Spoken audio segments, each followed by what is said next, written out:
Hi, I'm Dr. Eleni Meletiadou, and I would like to thank you for this invitation to present my work at this conference. I will discuss a project I recently conducted. I explored female educational leaders' crisis management skills amidst the COVID-19 crisis and the reliance on inclusive leadership. Let me let me first provide a brief description of the study. So let me tell you that although 59% of graduates within the EU 28 are women, only 18% of female academics hold full professorship at universities, and even less become assistant professors according to the Netherlands Organization for Scientific Research. So aspiring female educational leaders' career advancement has been slow despite support provided by programs. For example, we have the Athena Swan Charter, which tries to enhance women marginalization. So what we have been experiencing is basically male-friendly organizational practices which dominate higher education institutions, and women are not supported due to lack of programs which aim to develop their leadership skills. So although there is ample research for focusing on gender barriers for women in the academy, relatively little attention has been paid to whether women academics are really inclusive leaders amidst a major crisis like the COVID-19 pandemic. Basically, what this study contributes to the debate is how inclusive leadership can help universities face crisis effectively by shedding light on how inclusive female leaders who act as role models may improve organizational performance and, of course, increase employees' positive response when faced with crisis-induced challenges.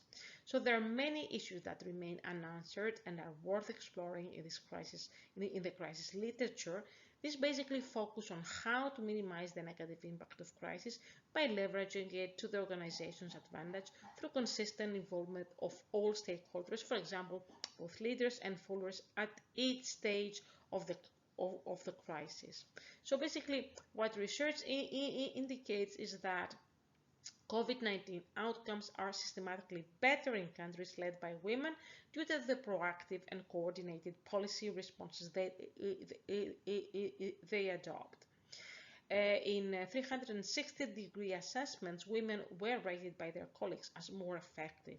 Also, previous research indicates that female leaders tend to perform better in a crisis in terms of overall leadership effectiveness because employees need leaders who are honest, truthful, and mindful of their colleagues' feelings and frustrations, can pivot new skills and focus on employee development even during major crises. So to sum up, the current study reports on how female educational leaders in higher education in the UK perceive themselves as leaders during major crises such as the COVID-19 pandemic. The main aim is to explore whether they confirm previous studies claiming that women are effective leaders in crisis and unfold how female education leaders in higher education institutions in the UK are facing the COVID-19 pandemic. So let me briefly refer to the methodology of the current study. So to explore female educational leaders' crisis management skills and reactions to the COVID-19 crisis and examine how inclusive leaders they really are, I interviewed 40 leaders from 4 higher education institutions in London, UK. What I used was opportunities and snowball sampling processes, as even a small number of women could provide reliable findings since the current study had no funding, so there were time, money, and access constraints. So interviewees were found by tapping into my professional network. I interviewed female leaders that worked in publicly funded universities, and I started collecting data as soon as the COVID-19 crisis emerged. I chose a qualitative research design and conducted lengthy semi-structured interviews with senior education leaders, that is senior lecturers, heads of division, members of the senior management team, generally women that had significant responsibilities, either teaching or research or administrative or all of them. So all interviews were conducted through MS Teams due to the COVID-19 restrictions, of course, and each interview lasted for approximately 50 minutes in length. In terms of data analysis, crucial parts of the interview were transcribed verbatim. The aim of the current study basically was to address the following research questions. How inclusive leaders are female education leaders in higher education institutions in the UK? How have female education leaders in higher education institutions in the UK reacted to the COVID-19 crisis? So as I said, qualitative research data was collected from non-standardized interviews, and it was analyzed using thematic content analysis. So the themes that the researcher that I tried to identify during the data analysis were closely linked to the theoretical background of inclusive leadership and crisis management, and of course they were also reflected in the questionnaire I used to interview the participants.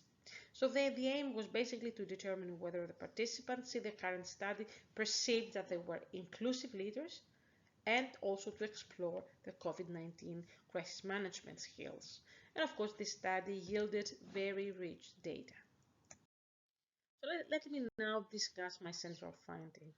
So responding to these questions, to various questions that I used during the interviews, participants emphasized the importance of having a personal relationship with their followers, showing respect and consideration, which aligns perfectly with the core characteristics of inclusive leaders, as these were described in the literature. They offered support during the crisis when needed, as they were facing similar challenges. For example, they also had increased caring responsibilities. Some leaders also refer to the sensitive issue of showing appreciation and recognition and being fair at the same time. So their aim was to encourage their followers to continue contributing to the university goals in their own unique way, fostering a positive and supportive organizational culture in which they felt they belonged in line with the various theories, for example, that of human motivation. Those leaders stressed that they were available and easily accessible for their followers, offering support or advice if they faced any challenges. So the participants felt that team members had to feel psychologically safe to approach their leaders and share any concerns. More core values mentioned by the female leaders in this study included mentoring, coaching followers, sharing responsibilities, and encouraging participation. So through these initiatives, female leaders try to deal with experiences of bias, gender inequity, and challenges in their personal career trajectories, and also promote inclusion for their followers, irrespective of their background. So women leaders also avoided putting the blame on people, opted for finding solutions and remedies to problems and challenges. They were willing to assume responsibility for any mistakes, and chose to be diplomatic and discreet when dealing with their followers' mistakes. They tried to be fair and transparent, encouraging people in their teams and promoting them in every possible way, especially during the COVID-19 crisis.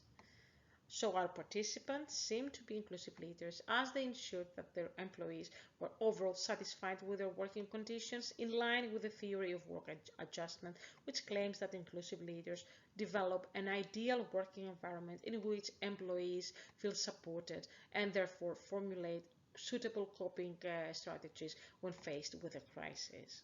So basically, aspiring female leaders also turned to them for advice, because they were available and approachable, and always managed to find time for them.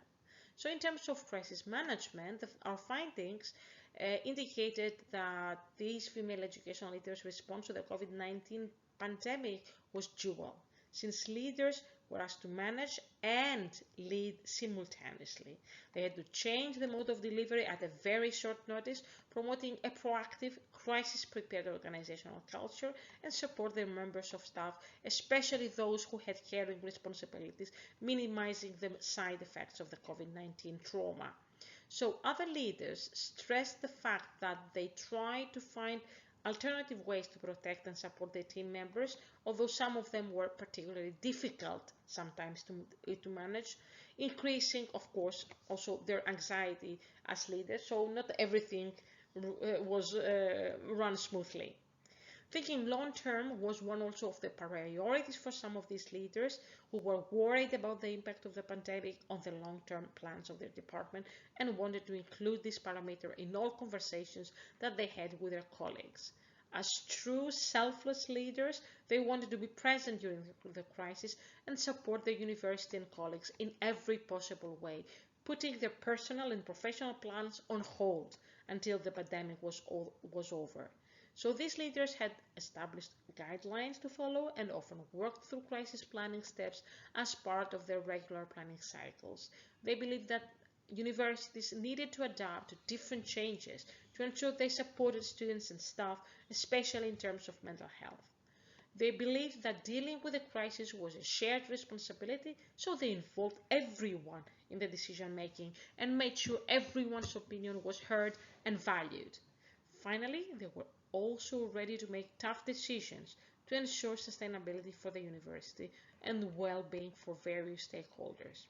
So to sum up, our findings suggest that female educational leaders demonstrate core characteristics of inclusive educational leadership and have good crisis management skills. So this study clearly indicates that they tend to reap the benefits of their diverse group members' contributions as they include them in the decision making and ensure their participation in overcoming various challenges universities face amidst unprecedented crises such as the COVID-19 pandemic.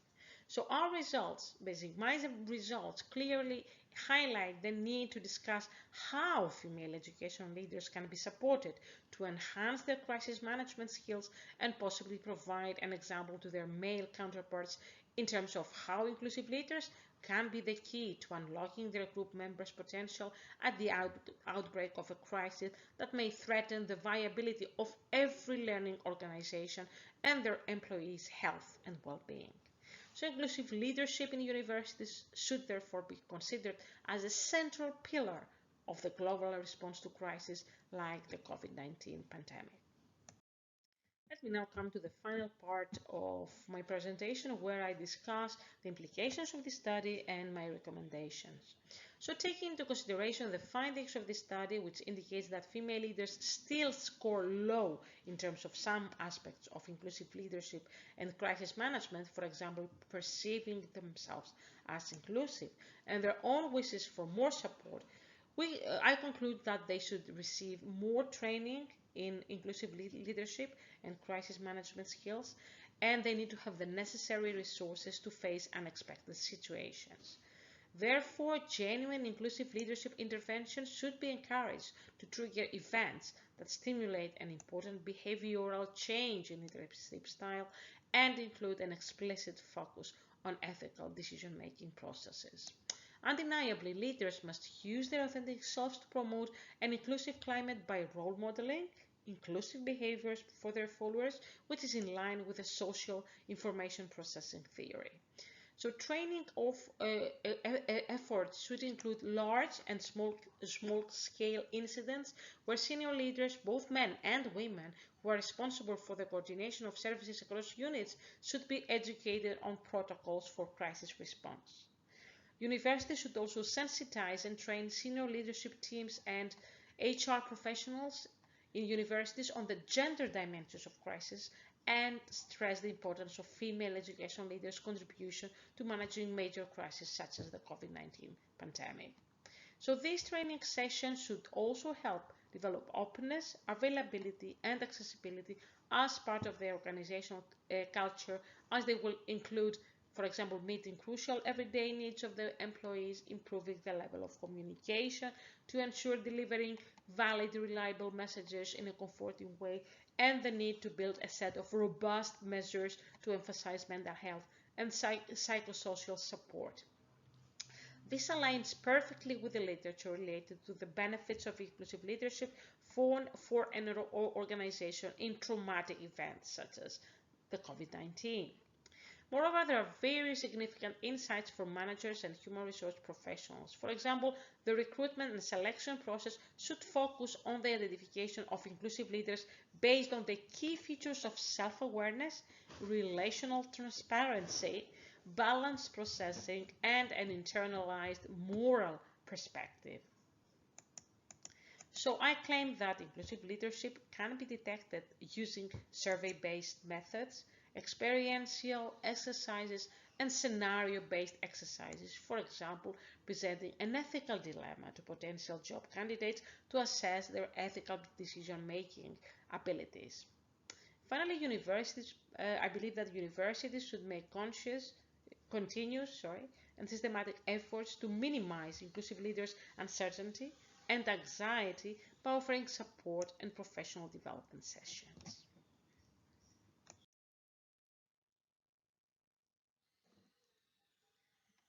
Now let me close this presentation by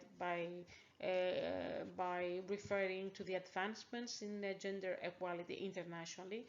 I must say that these have been derailed by the COVID-19 pandemic. Consequently, advocating for more women as leaders and decision makers at all levels in university settings is important to adequately address the gender complexities of pandemics to better support vulnerable group members.